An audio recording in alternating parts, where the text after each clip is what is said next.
I was one of the 25 to 30 people who saw The Mandalorian and Grogu in theaters. And at one point, Mando is bringing in a perp, and he says he's ready to sing like a Yuzum. No way. Yeah. See, I knew you'd get it, Steve. Yuzums are unique to the Ewoks cartoon, so they're pulling like a deep cut reference to the Yuzums. We can't escape them. Nice. That's super deep. Yeah, I bet you when that movie came out, you go on Google and you type in what is a YU and then Yuzum, like it'll finish it because so many people are Googling what a Yuzum is. Probably. Pedro Pascal definitely didn't know. He was just there for his check, and that's it. Yeah. Did you guys? I assume neither of you saw this film. No. No. Sorry.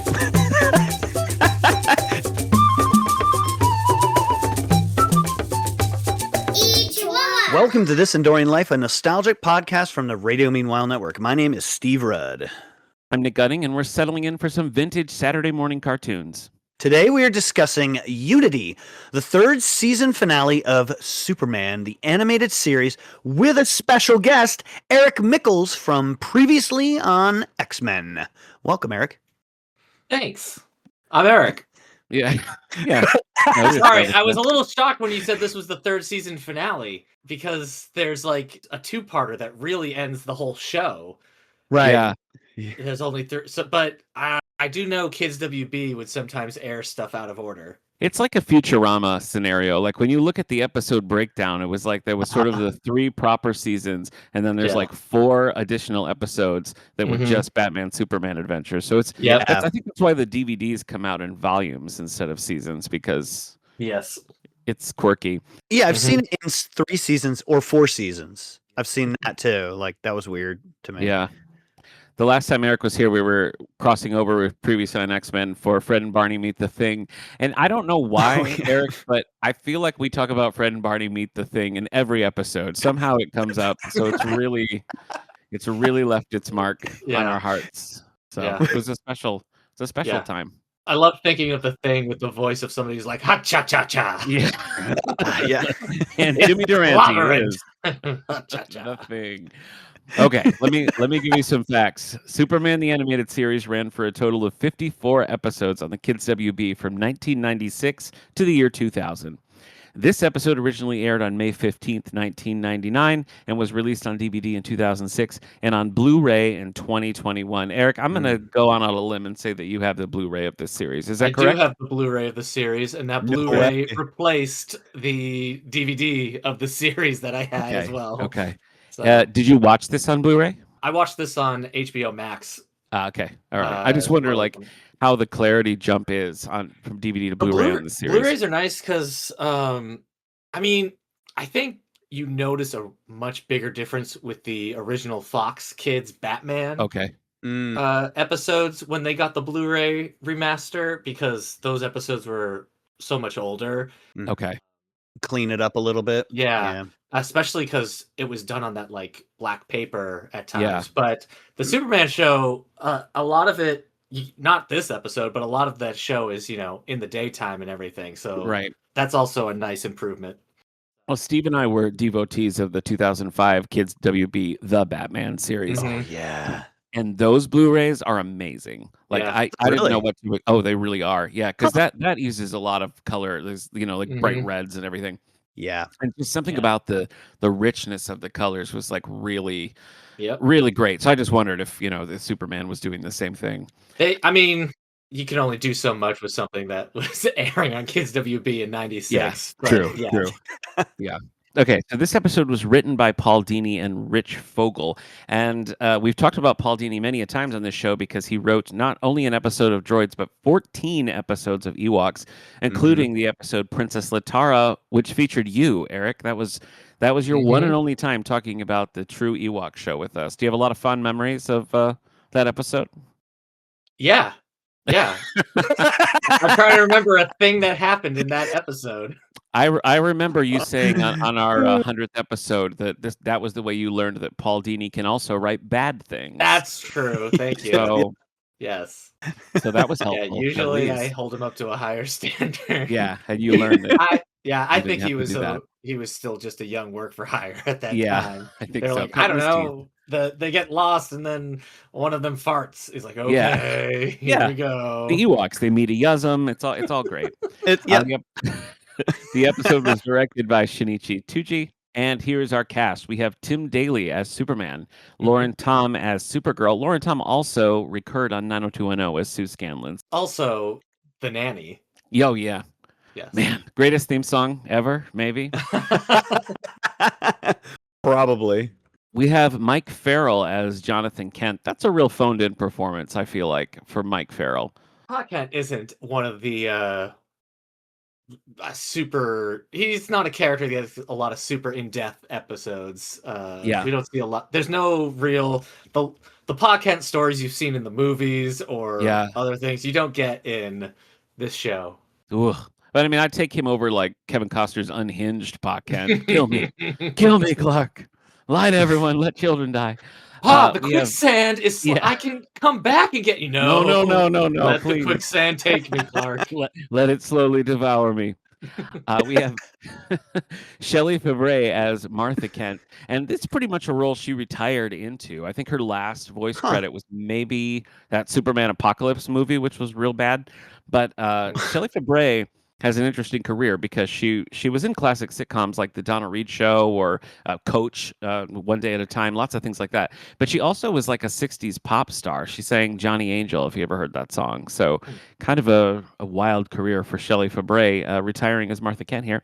We have Perry Gilpin as Volcana, and man, as soon as she opens her mouth, it's like Roz from Frasier. There she is. I love that she's the voice of Volcana in this, but she also will show up in like Justice League and Justice League Unlimited when they use Volcana. Even if it's just like 2 lines, she'll just go to the recording studio and be like, "It's okay, buddy. It happens to everyone." I think that it was also when Supergirl's on the bus and the people are like, "Are those turnips or rutabagas?" I'm pretty sure she was her doing that southern accent. Yeah, that's her. Okay.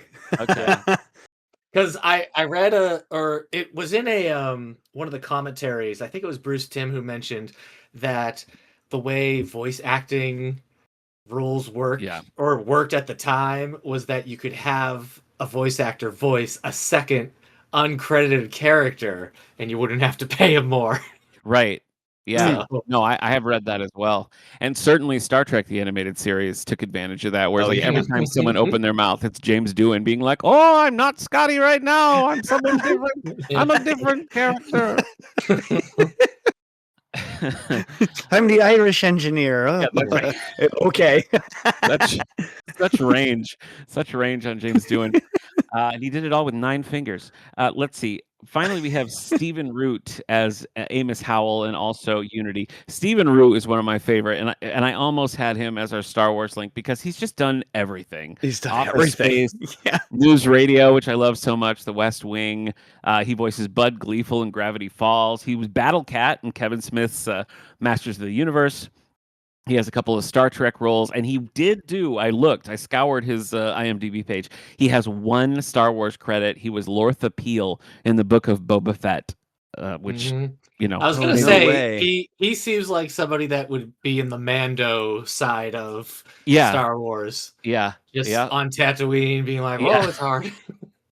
He's just so funny. News Radio. I don't know that News Radio is ripe to be rediscovered. I mean, it's classic Phil Hartman. It's so funny, that show. Yeah. And Stephen Root's just amazing in that. But I didn't choose him for a Joe very Rogan special appreciates reason. Joe Rogan appreciates your shout out to News Radio. Him and Andy Dick are like, finally. I know. Somebody remembers Andy Dick. That was a good show. We watched that in the cabin. Like, it's good. Oh yeah. Yeah. All right, so here's our actual Star Wars link. Jason Marsden voices Owen in this episode, though he previously voiced a teenage Clark Kent in the first episodes of this series. He's another one who's just been in everything, both like on screen and as a voice actor. The things that I think of when I see him are Rich from Step by Step and his animated voice role of Max Goof in the Goofy movies and various Goofy things. Yeah, and he's Eric's friend. For a very short amount of time in Boy Meets World. Boy Meets World, sure. Yeah. It's like every time they need that guy who's sort of ageless, like he could be 14, he could be 28, call this guy in. His who can Star voice Wars a British credits, cat? Yeah. Hocus Pocus. Sorry. Oh, okay. Is he in Hocus Pocus? He's Oh, the cat in Hocus Is he the Pocus. cat? No way. Is he well, that's right. That's right. Because in live action, it's not him, but when Right. I he's gotta look turns that up. into a Yeah, it's cat, probably yeah, like Devin Sawa or something. yeah, it might be. Oh Anyway, my Jason, gosh, it is. He is. He does have. He's Yeah. credited for Hocus Pocus. yeah, Mhm. that's Oh right. man. I forgot about that. We did that over on 902, and here we go because Kendra inexplicably loves that movie, and I'll go to my grave not understanding that. But God bless her. Now I have to tell you about Jason Marsden's Star Wars credits, which Okay. Oh include yeah. voice work in Knights of the Old Republic. Plus, he voices Rosh Mm. Pennon in Star Wars Jedi Knight Jedi Academy, which Steve and I played religiously in college. Yes. Okay. This was when Steve was 2 floors above me, and we would all play, and the game would end, and you would just hear thump, thump, thump, thump, thump, thump, thump, thump of Steve running down 2 stairs. Yeah. Yeah, and then running back Louder. up. Yeah, then running back up and then Mhm. started. But I chose him man, yeah. since Eric is here, we can also count this as an X-Files segment because Jason Marsden voiced my favorite X-Men, Iceman, in the 2011 video game X-Men Destiny. Do you know that game, Eric? I don't know it. It's supposed to be one of the worst games ever. Oh, really? Yeah. Sorry Well, about that, James Marsden. Steve Bloom voices Wolverine in that, which Eric and I were just talking about it Yes. previously on X-Men. Steve Bloom was Yeah. kind of the Wolverine voice, but no, I looked at this game and I was like, how have I never played this? And maybe that's why, because it's bad. Yeah, and you can't get it anywhere now. Oh, But they just showed footage for the new Wolverine game coming to the PS5. oh, right, And yeah. Ooh. Steve Bloom has, I don't know if he's been replaced yet, but he has been replaced now.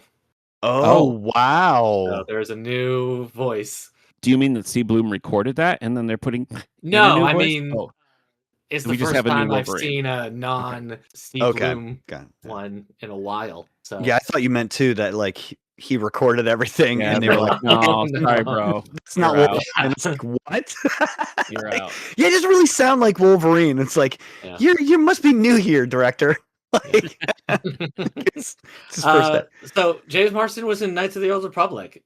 Yes, That he makes was. sense. I feel like Yeah. I recognize the voice. I feel like that made sense. Yeah, a couple of the games, and it was like 4 or 5 different characters he played across those Sure. games. Yeah. But I Oh, never okay, played that those. makes I sense, never yeah. I never went the man. distance on those I games. almost won an eBay auction when I was a teenager for an Xbox and Knights of the Old Republic because I wanted to play it so bad, and I Oh, had wow. to tell my mom that I was winning the bid, but I didn't have the money, so I was gonna need her to. And then luckily I didn't win, and eventually they released it on PC. And I got to play it. PC, yeah.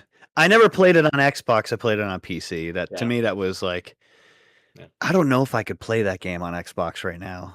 Yeah, I don't. one of Yeah. I don't know if because I was a dumb kid who was constantly blown away by twist anyone else could see coming, but that Yeah. game had one of the all-timer twists for me where I was like, oh my gosh, everything I knew was about to change. Yep. Very few games were like that back in the day. I always talk about BioShock having a wild twist in it that Yep. just was mind blowing. They don't make games like that anymore. No. It's too predictable. So You can get Jedi Academy and Jedi Outcast. I think you can get it in that like vintage Star Wars pack on Switch or other places. yeah. Yeah, they had a think you can. crazy Pod Racer? sale.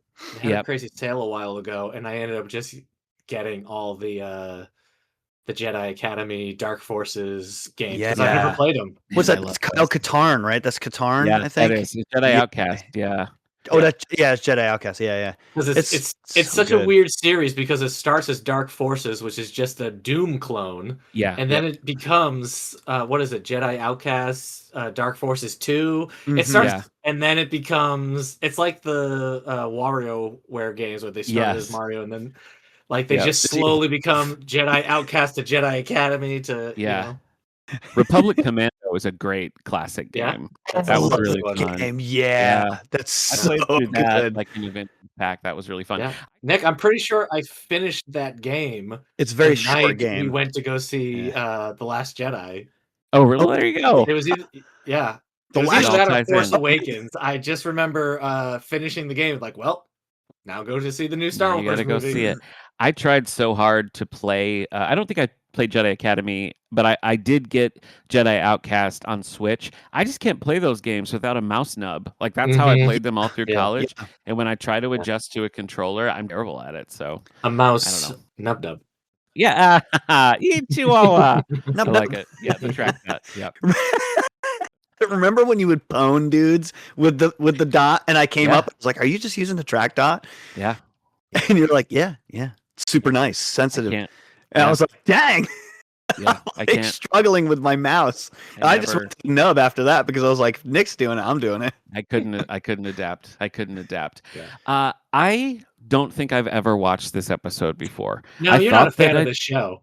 I know. I didn't know you were going to out me like that, but Oh, it's true. sorry. I know it's fine. I never. Really, you're not? I don't know. At the Really time, hard to believe. at the time this came out, and I was excited about it, and I liked Batman the Animated Series, and I have tried to get into this many times over the years, and I don't know. I can't quite put it together, like what it is that doesn't It's not click like for me. Batman the Animated Series. It's a little slower, I think, for me. Yeah. It feels slower. I think The tone. part of it is the show in general is a bit more action based, and I think a lot of the stuff that you're missing, Nick, are the romantic tension between Superman and Lois, and like fun Clark Jimmy Olsen stuff. Yeah. And, like, I think you just miss a lot of the stuff that like writers focus on in the comics and stuff because they have more time. Yeah. But in this one, they're like, no, in this one, Superman needs to fight a giant robot, and in this one, Superman needs to fight a squid. And well, they don't really do much with the Clark Kent side. Like that's sort of there's to get in there.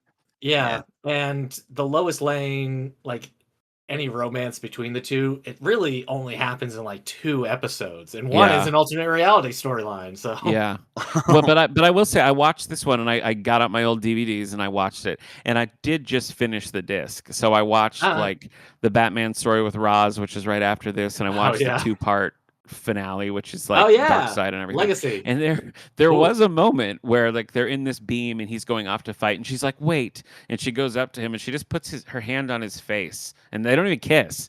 They just fly away. So maybe that's it. Because I was, of course, I loved Lois and Clark. I was coming right off of Lois and Clark for this. But I will say, like, I enjoyed watching this episode, and I liked watching the others. That Legacy 2-parter. Like, maybe I need to try again.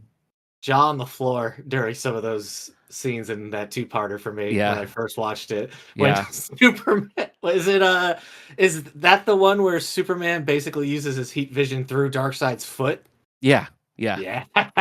No, it gets intense. It is. That was like Batman knocking Joker's teeth out in Mask of the Phantasm. Yes. Oh my gosh. Like, he put it right through his foot. Yes. I remember my stepdad took me to see that in theaters, and there was a moment where they're fighting and Batman gets up and he has the smallest dribble of blood coming out of the corner of his mouth. And I was like, oh my gosh, it's happening. This is so real. This is the grittiest Batman will ever be. Somebody took their fine tip red marker and and we're like, yes!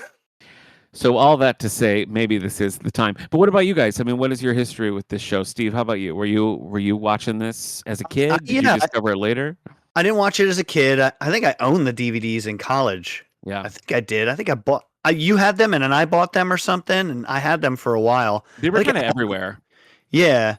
I was in and out of buying and selling DVDs. At one point I had all of Simpsons, and I was like, why do I own all of Simpsons at the time? I'm glad I don't, because I think it was like 13 seasons at that point. Now it's like 30. But like I had this, I watched it. I feel like I don't remember this episode though, which is strange. Well, no, because it's such a weird outlier, and then it's also right at the end. Yeah, it's right at the end, but it's like it's not a snapshot of what this show is like. Right? So I think for anybody listening, like, like this is a weird outlier for sure. Like we've done that before where we're like, hey, let's, watch a classic cartoon, and we pick an episode and we're like, oh man, this isn't the episode I show a kid to be like, oh, you want to see a really good Superman cartoon? I'm not showing them Unity. Hey, you want to see Superman rip an alien in half while people vomit tendrils? Yeah. This is the episode for you.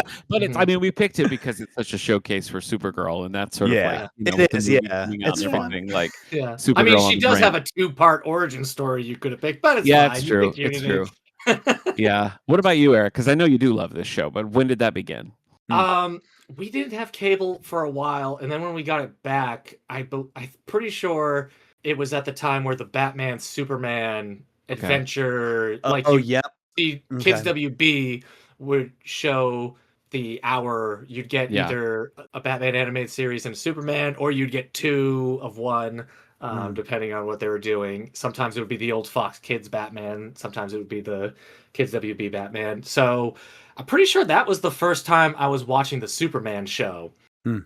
So was this like late 90s then? Yeah, like 98, 99. So were you watching this before you were watching the X-Men? That's what I want to know.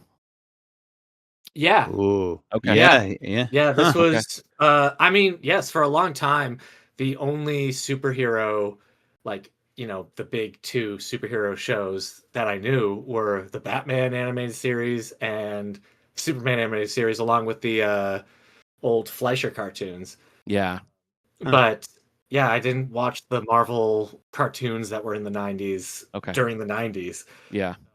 And that's why it was a little weird for me when I started reading DC Comics. I mean, it wasn't so crazy, but every now and then there'd be a character I'm like, so is he not a robot normally? Oh, yeah. But yeah, I loved it. And there was a point where I would be more excited when the Superman cartoon was the one that was airing during that hour than the Batman one. And I think it was mainly because the Superman one was just still kind of new to me. Yeah. And sometimes they would do, you know, more sci-fi things. So that hour, not to go too deep into my childhood, but that hour, it would be at home, and then it would be that hour of Batman and Superman, and then real life would hit. And so I got to tell Kevin Conroy that, like, when I got home from school, like, that hour was like a sanctuary hour for a little bit. Yeah. And he was like, yeah, it was your sanctuary time. All right. And then he signed my DVD, and I was like, bye, Kevin Conroy. Yeah. Oh, you got that great picture of the 2 of you too. Yeah. So that's very cool. And also, sanctuary both hour. Batman and Superman have great opening themes, but also the Batman Superman hour they did had a great opening theme. Oh yeah, I do remember that. And it had that cool opening montage they did with like the 2 shows. Good. I'm trying to remember if because this is an unusual. To me, I always like this costume is always a little weird to me that Supergirl has. You know, with the mini skirt and the white shirt. Yeah. Like the white ringer shirt.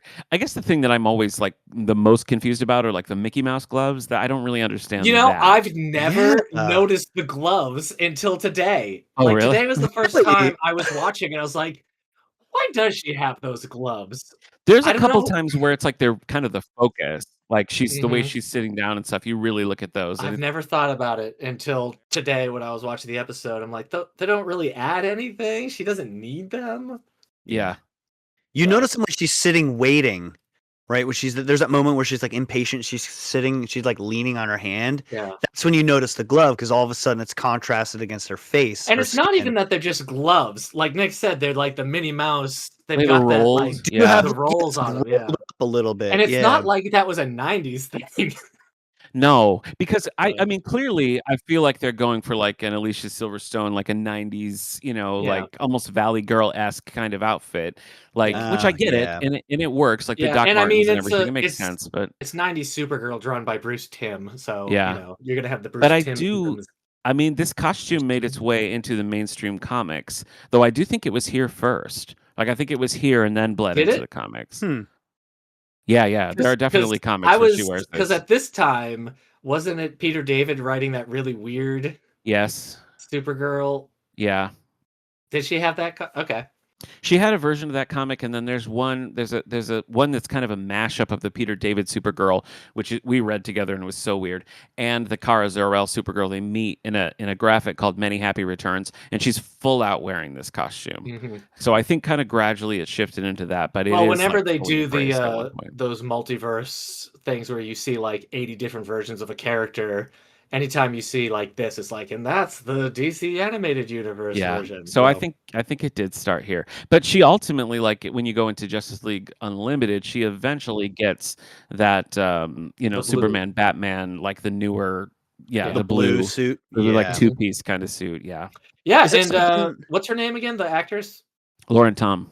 Yeah, she voices her all the way to Justice League Unlimited. Yeah, she does. She really, she's for real. Same. Yeah. And Supergirl kind of gets like an ending in that series. Yeah, where she goes off with like Legion of Superheroes and stuff. Yeah. Yeah, Pretty cool. and she's got a crush on Brainiac 5, and then when Yeah. Green Lantern and Green Arrow get back, Superman's like, "Now tell me about the boy that she's seeing," and Yeah. we're like, "Oh no!" Uh-oh. About that. So a lot of sitcom stars on this episode because Tim Daly. Oh, you're right. Yeah. You've got her Dennis name I keep Haysbert. forgetting from The Nanny. Haysbert. Yeah. And Stephen Root from News Radio at the time, I would Yeah. assume, Yeah. and King of the Hill. Yeah. And then you got Frasier. Oh, Yeah. jeez, I forgot about the Yeah. King of the Hill. Was yeah. Dana Delaney on a sitcom at the time? Was she on a sitcom? I mean, Dana Delaney was from like China Beach, and then I don't know if she's ever done a sitcom. She's definitely done a lot of like hour-long dramas, you know, Yeah. China Beach, Desperate Housewives, Body Lies, stuff like that. But All right. yeah. Yeah. Okay. All right. We've talked so much about how weird this episode is, Steve. It's time for you to bring that home. It's time.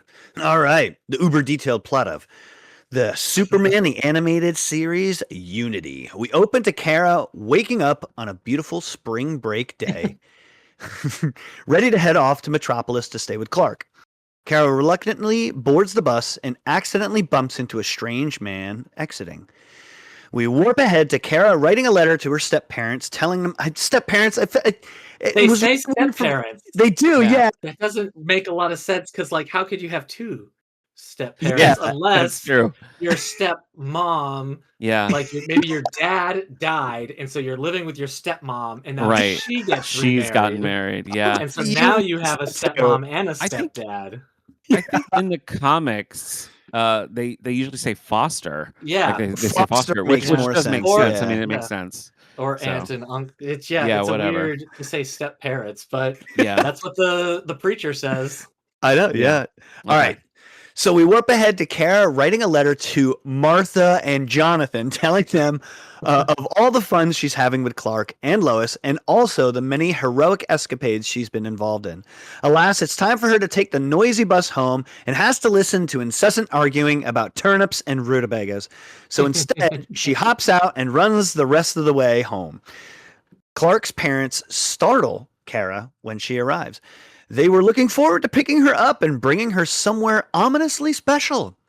They head out and arrive at a big top tent in town where Kara meets the humble Reverend Amos Howell, spreading the word of unity. Kara reluctantly enters the tent to a horrific scene of an alien feeding symbiotically Truly, in unity with the entire town. Kara escapes quickly, and suddenly Supergirl appears. She avoids the alien tentacles and begins striking Reverend Howell. Though every time she strikes him, everyone seems to be hurt, as if they are a unified collective. She severs Martha's umbilical with her heat vision, but instead of breaking the unity, it only freezes her. She flies away out of the tent straight to a hospital. The hospital discovers some sort of parasite wrapped around her brain that can't be removed without killing her. Kara feels terrible, thinking it's all her fault, thinking she could have prevented it if she were home. The doctors discover the parasite feeds off the electrical impulses in Martha's nervous system, and it's getting stronger. Distracted by their readings, Martha attacks them. Back in Smallville, Reverend Howell declares it's time to spread unity, and the townsfolk head out. Meanwhile, Clark discovers something about the parasite's mitochondria under a microscope using his X-ray vision. Bored of waiting for answers, Kara heads out to check on Martha. She interrupts the doctors, allowing Martha to leave. Well, because, quote, she's much better now. But Kara doesn't believe that for a second, especially after one doc declares there's no greater healer than unity. Unity. Busted. They lash out at their tendrils and attempt to incapacitate Kara. Again, realizing they all get hurt, she hesitates a moment, and because of it, is doomed. But just in time, Superman returns and saves Kara, and the both of them finish the job fending off the possessed doctors and Martha. Realizing the unity is spreading, they quickly head to Smallville. Kara and Clark block traffic leaving town, stopping the possessed townsfolk from spreading their unity. They are confronted again by Reverend Howell, though this time he gets a real shellacking from Clark. Furious, the Reverend Howl transforms into a massive tentacle beast, also beckoning the Mother Beast from inside the tent. Clark is caught by the Reverend Beast, but still uses his X-ray vision to poke holes in the alien until his eyes are covered. Kara tries to help, but is easily flicked aside. She crashes into some gas tanks and tosses one of them at the alien mother, blowing it up with her heat vision. This causes a major reaction as the brain beast is hurt badly. Reverend Howell's beast form doubles back in agony, allowing Clark to swoop in and literally tear it in half. Yikes. Both halves of the beast still fight on despite their injuries. Clark focuses X-ray vision on a specific purple area of the beast, and that seems to kill it for good. This also breaks the unity spell on the Smallville townsfolk, including Martha and Jonathan. The next day, Kara finishes filling them in, both in on what happened. With spring break over, Kara heads off to school, leaving Martha and Jonathan behind, arguing about what the neighbor is growing, turnips or rutabagas. Roll credits. You know, here's what I appreciate about this episode. Eric, we were just talking previously on X-Men about how with X-Men 97, there's so few episodes, you have to be like plot. And you never, like in the streaming model today, you're never going to get an episode like this where it's like, let's just take one main character and side characters and do something that has nothing to do with anything else, and let's do a different genre. It's just a very much like sort of a flavorful filler kind of episode that I really miss. That's the thing. Like every person of the fan base watching it would probably be like, oh, what's with this filler episode? Because like even viewers are like, no, it needs to be plot all the time. Yeah. Like, yeah. There was a Ted Lasso episode that focused just on like a weird night of Coach Beard. Right. Yeah. And there were people online complaining that it was a filler episode. And it's like, no, you don't. It's just an episode. It's just TV. Yeah. And like both viewers and creators seem to have forgotten like how to make TV.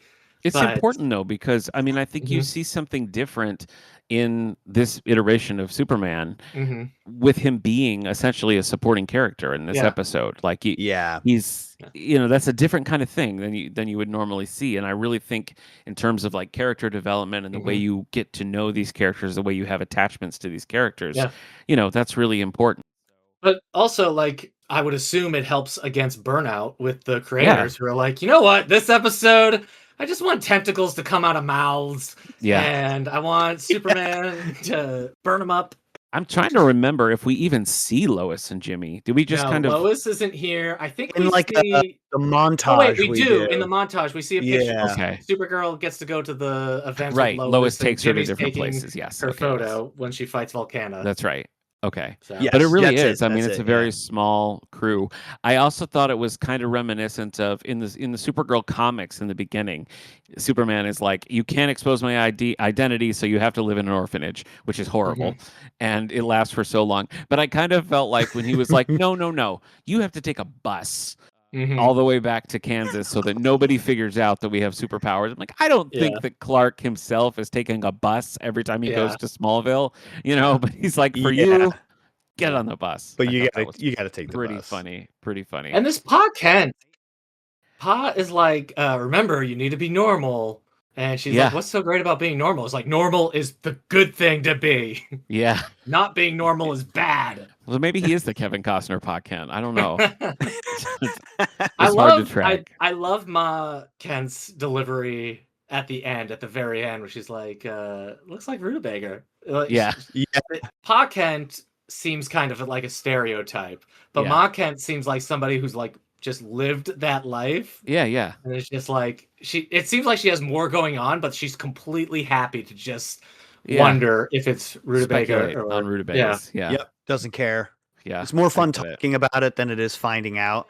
Yeah. Well, I think that we should jump to our Okavar Konichiwa moment and work backwards because I feel like it's too hard to not spoil them to talk about this. So, Steve, why don't you tell me what your Okavark moment is? This is the bad moment. The thing we didn't like. Yeah, the Okavark, for me, I thought the end fight scene seemed like a lot. Like there was a lot going on and also nothing. Like it seemed, I don't know, it just seemed like to me there was so much effort when Clark was like, it's the X-ray vision. And it was just like, okay, so like, what does that mean? Like, what do you also do? just this heat vision. Right. Yeah. Well, Yeah. is it? So I noticed that the color is different. They use like a white it's for a the white. X-ray vision and Yeah. an orange for the heat vision. I did go back and look at that because originally Kara breaks the umbilical cord with orange vision. Yeah. You know, and there has to be distinction, right? Or else Clark would have just melted that microscope.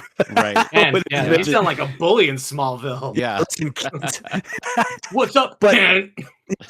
But the fight scene just was like so much, and then I was like, oh, it's over. And then I had to rewind a few times to be like, did he say like we need to hit like that spot? No, it just happened. Yeah. Stay on target. It's over, and then everything was done, and I was like, oh, that seemed like a lot for just almost nothing, right? I thought it was kind of unusual that he was like, let's just kill this thing. Let's just straight up murder it. You know, like it's just there's no attempt to like let's drive it away or whatever. He's just like I'm gonna burn its heart with my eyes. Yeah. Yeah. Right? I mean, if intense. it's like when it gets big and stuff, I don't know. I think we're supposed to just assume it's just like bacteria, just giant. Yeah, I guess mindless. I don't. Or yeah, something. No, you're probably right. It's just I guess I was expecting some sort of something, you know, where he's like, maybe we shouldn't or something. I don't know. What about you, Eric? Was there a part that stood out to you? Was like, that was rough. I mean, all the tentacles. There's a bit because the tentacles will either attach to somebody's head, right? But a lot of times they will come out of somebody's mouth, right? Well, sometimes right out of their chests too. Yeah. And the mouth stuff is already gross, but there is at one point where like they make dry heaving sounds. Yeah, with them coming out of the mouth, and that's just like it's a gross episode. Yeah, it's grotesque. It's a little weird. Yeah, and I can't decide. I think my best moment might be also a worst moment as well. So we'll see. Okay. Well, no, I kind of had that too because at first when I was like, oh, it's interesting that the solution to this is using the X-ray vision as a weapon because that's uncommon. I don't really think I've seen that. Yeah. But I also feel like they're very inconsistent with what that means exactly because they figured this out because when Martha's in the hospital and they do the X-ray to find the parasite, Martha has a moment of clarity where she's like, Clark, Kara, you know, and then she goes back and Superman's like, see, did you see? It must be the X-ray because when they gave her the X-ray, she got a little clarity. But if that's the solution, just go and like X-ray them all, you know, just go and be like, zip. It shouldn't be that hard. The final hit is heat vision. Right. Is it heat vision? I don't know. I'm still unconvinced. I think it is X-ray, but he's just focusing Don't think about it too much. Also he realizes it's the X-ray because he's using the microscope and he's using his X-ray vision to look even closer. Right. With the but is it that he's using his X-ray vision or is he just using like superimposing? Exactly. Yeah. So like I was like, is he using X-rays or just like superimpose? Like, and then if he is, that thought crossed my mind. I was like, why is he looking into a microscope when he just look down and be like, oh yeah, look at the mitochondria, and the doctor will be like, what? Like. What, you can see that? Why it bugged me because there was it's like they didn't quite settle on what about this was the key, and they just were kind of like, X-ray, you know. And so when they go and actually fight them, it's sort of like they hit it with the X-ray and it dissolves, and I guess we're to believe that the parasite in the brain also dissolves. But the big things, I don't know. It was just a little all over the place, and so I was distracted by it because I was trying to figure it out. But Eric, I'm curious. You said your Ichiwawa moment maybe is also an Okavark moment. So hit me. What is it? Maybe I should pick a different one because at one point Supergirl uses that gas tank against the alien who's played by Stephen Root, and so part of me is like, it's a fun King of the Hill thing, but then you should just because it's like propane. Yeah, it's right propane on it. Yes, it said gas. They said gas, which I thought it was. It says gas, but it explodes. I was like, it's totally propane. It's totally propane. Call it propane. Okay. No, I'll accept that. What about you, Steve? What's yours? What's my positive? Yeah, your Ichiwawa. Ichiwawa. You know, I really liked it. It was fun hearing the old voices again. Like Dennis Haysbert, if you recognize him, he's in he's in all the 24. Yes, I feel like he's most popular for all the ads. What he's Yeah. sells insurance. Allstate, He's Allstate, Allstate. yeah. Yeah, he's the Allstate Mhm. voice. But like the unit. What else? Oh, he's also in the new Mall. Oh, okay. It's such a booming, like, powerful voice to just be, like, unnamed doctor number 1. It sort of makes you think like, "Oh, is this gonna Yeah. be something or whatever?" But no, the voice work was great. I think that Mhm. makes sense. But I mean, Stephen Root as the Reverend. Yeah, When yeah. he first spoke, I was like, oh, that voice is so unmistakable. You know, Yeah, but also like a weird performance to it's a get yeah, for, not where what I was it's like expecting. playing kind of a reserved Yeah, voice. Yeah. But yeah, Well, yeah. For yeah, me, it's just that they really lean into the horror vibe of it. Like, the music is different. It's very, yeah, oh like, yeah. string heavy, like, "Zee, zee, zee," kinda yeah, very stuff, body and snatchers. yeah, it is. Yeah, it is. Yeah, So that would be exactly what they were going for. It seems like, It's yeah. yeah. it's interesting. The director, Sunichi Tsuji, has worked in a lot of anime, so you can Hmm. kind of see that here. But when I look at the anime he's worked on, none of it is the same kind of like gross monstery stuff. Yeah. Like a lot of it's like animal anime or looks like romance stuff. So I wonder if they were just like letting loose Yeah. on this one because Well, it is kinda you have a lot of, like, sort of powerhouse episodes together because you have, like, the Aquaman episode, you have then this, then you have that Batman Roz, and then you have the two-part finale, so it's, like, a lot of big ideas being tossed out in the, Mhm. like, Mm. home stretch of this series. Yeah. I've seen most of this series. I Mhm. don't think I've ever seen this episode before, but I've definitely seen Honestly, this yeah. might only be the second or third time I've seen it, and the only reason it would be the third time is because I would have watched it with the commentary as Okay. well. Because Oh, I'm no pretty sure way. this one got a Okay. commentary track because it was just so weird. Yeah. And, the Well, crew was like, "Yeah, fans don't like it, but we like it." So, yeah. As we were doing research for this episode, I kept seeing that a lot, that it's not really like a yeah. highly regarded episode, but There's a Batman episode from the Kids WB era called Critters where they fight like a crazy cow, a crazy farmer who's breeding these like monster creatures, and mm, it's just so far off the beaten path for the Batman animated series. And I think it is just like, yeah, sometimes the creators just want to let loose, draw some gross monsters, and Yeah. Wouldn't it be fun if we not did have to this? yeah, not Okay. have to sit there and be like, "Is this authentic Joker dialogue?" You know? right, yeah, I think they yeah, just wanna be Yeah. like, "No, it's a crazy, A little bit of farmer." dessert, you know? Yeah. Yeah. yeah. I don't know. I enjoyed it. I mean, it obviously it's atypical, but I think it uses the characters well. I think Mhm. I think it is a good spotlight for Supergirl and everything that like she's got going on and stuff. And I think what you're saying is right, that it really is this sort of like let's just open up the tank. Let's just see what we have in there and just throw something weird and wild out. And I miss that about like old school like broadcast TV. Yeah, and she only hits so many episodes in the series, so Yeah. I feel Mm. like it's, like, 4 episodes total. Yeah, I think you're right. Oh, Yeah. wow, in total. Because that two-parter is really late in the game. Yeah, she gets her two-parter introduction, she Okay. gets this episode, she gets the two-parter finale, and then she is in a crossover where she teams up with Batgirl, and that might be it? Yeah. Oh, Yeah, yeah, I like that's it. there was that little Batgirl reference where she's going Mhm. through all this stuff she's doing in Metropolis. She said the baseball team made her their official Batgirl, and she's like, "Barbara's gonna be so jealous." Just a Yes. I little heard throwaway line yeah, that I liked. I thought Barbara's that gonna Yeah, be was so fun. jealous. Girls' Night, I think that one's called. Yeah, that's a fun episode. It's Supergirl, Batgirl teaming up against Livewire, Harley Quinn, and Poison Ivy. Ooh, Livewire was kind of the Harley Quinn of this series, right? Because she originated in this series and then made her way Yeah, out into the yeah. yeah. No, you don't like that comparison? No, I do like Livewire, but I don't think she's reached Harley. Yeah, Oh, no. they've admitted that they were constantly trying to recreate like the Harley Quinn effect because mm, they their contracts changed that they would have gotten royalties or something. They would have I got more see. money, Uh, but it didn't apply to Harley Quinn. So like Yeah. Roxy Rocket, Livewire, anytime you have a character like that original after Harley Quinn, they're like, come on, Yeah, come yeah, on, true. people But are I gonna just love Roxy Rocket.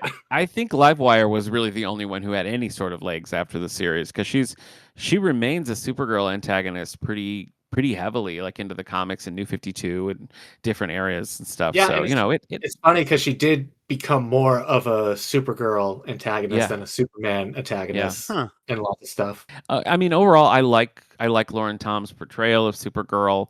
I was more familiar with the Justice League Unlimited episodes, I think, than this. So it was kind of fun to go back and, I guess, for not revisit because I've never seen this episode before. But it was a good watch. How many Yub Nubs do we give this out of 5? Eric, what do you think? How would you rate this? I think I'll give this 3. Okay. I don't dislike this episode the way that you'd be like, oh, why would they do this? But yeah, it is one of those episodes that will come on. You're like, oh, I wonder what's going to happen. You're like, oh, it's this kind of episode. But it is fun. It has funny moments. Yeah. The structure is a little weird because like it starts with her being like, it's spring break, time to go to the city. And then in the city, it's just a quick montage. And then she's back. Yeah, you don't see any of it. Yeah, for all that Unity stuff. And so, but yeah, it's fun. And I mean, it is her only spotlight episode, and Right. Superman's still there. So it's the closest Yeah. she gets to a Yeah. spotlight in this besides her origin. Mm-hmm. This probably would have made a good 2-parter where you could see some of the like Metropolis hijinks while this stuff is going on, and then like it all comes to head later. But Well, or even ending the first ep with the cliffhangers, like, oh no, Superman is Unity now. yeah, And that that's would have really been good. stuff. Yeah. That would have been very cool. Yeah. I'm going to give it 4 stars just because I like Supergirl as a character and I did appreciate the spotlight she got here. And I just love a weird swing and they don't always pay off. And I feel like even with some nitpicks, I do think this one paid off. So I'm going to say 4 stars. What about 4 Yub Nubs? Retroactive redoing of this episode as a 2-parter. Yeah. Superman is turned into Unity at the end of Yes. the cliffhanger. Supergirl realizes you change the X-ray thing so they are weak to fire, but it has to be like very, very hot. And she already fought Volcana, so she has to go back and get Volcana. Yes. Them team up. Oh, geez. That's great. That would have been perfect. That would be so good. I like that. I would give that 5 stars. So. Yeah. There you go. I don't know. I'd give it a 3.5. I think that's where it was for me. I didn't hate the episode. It was strange, but for me, I think a little bit of nostalgia affects that. Without the nostalgia, I'd probably give it a 3, like Eric, just because there was something special about like, oh, I get to see this again, but this is it's a bizarre episode. Felt like I didn't remember it, but I know I've seen it because I've seen them all, and so I mean. I ended up watching the rest of this disc, so I watched 4 episodes in one sitting. Oh yeah, and I have never watched 4 episodes of this show in one sitting in my whole life. So that was the most I've ever marathoned this show, and I had a good time. So I retroactively deserves some stuff there. But there you go. Yeah, that deserves a 4 for you for sure. Yeah. Yes, yes. Eric, you and Hillary are in the midst of X-Men Evolution over on Previously on X-Men. How are you enjoying this revisit so far? It's fun. It's weirdly, it's not weirdly. It's more. It feels more dated than even the '90s cartoon. Yeah, because the '90s cartoon is dated by its animation quality, right? Whereas X-Men Evolution is dated by every choice it makes in the year 2000. Oh yeah. They're like, pass the green ketchup, Wolverine. Yeah. Again, every character is wearing cargo pants. Yes, they are. Very loose-fitting cargo pants. Yeah. So yeah, they definitely were like, we're watching Smallville, and they were like, hey, let's do that. Yeah, I mean, let's do that. Yeah, it's very like, what are teens in high school doing in the year 2000s? Yep. Brutal. Also, X-Men 97 season 2 is coming soon. Is coming soon. I don't know why they couldn't just be like, the other show was made in the 90s, but who says it was the 90s? Right. We're now in today, but no, you have to have the preview with Apocalypse saying, I must attack the X-Men at their weakest. The 1990s. Yeah, never forget that it's the 1990s. Yeah. If I was, it'd be the late 1990s because that's when their sales were the weakest too. Right. Right. Okay. Well, so that's previously on X-Men. Right here, Steve and I are going to be celebrating the 10th anniversary of the Freemaker Adventures with the first episode, A House Divided. I've never seen any of that show, but I'm looking forward to that. Me too. I did watch a little bit of it to test it out to see if I'd like it, and I think we're gonna like it. I think it's gonna be good. That would be a pleasant change. Yeah. I don't know if either of you pay attention to like the Game Awards or Summer Games Fest. Okay. But then there are 2 Star Wars games coming. There are. One is Star Wars Zero Company, which is a turn-based tactics game like XCOM, or for Nick, for you, Midnight Suns. Yeah. Okay. Yeah.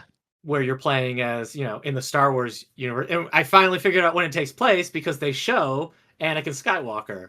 Okay. So it's during the Clone Wars. And also they're making Star Wars Galactic Racer, which looks like a modern pod racing game. That's fun. I'm excited for that. That's going to be fun. There you go. Yeah. All right. Well, Eric, thank you for joining us on this episode. I hope you had a better time than you had in the last 2 episodes you did with us. Okay, good. All right, good. I'm glad. Well, until next time. So long. This Endorian Life is brought to you by the Radio Meanwhile Network. Be sure to check out some of the other shows on the network, including 9021 Here We Go and previously on X-Men. Please rate, subscribe, and share these shows wherever you get your podcasts.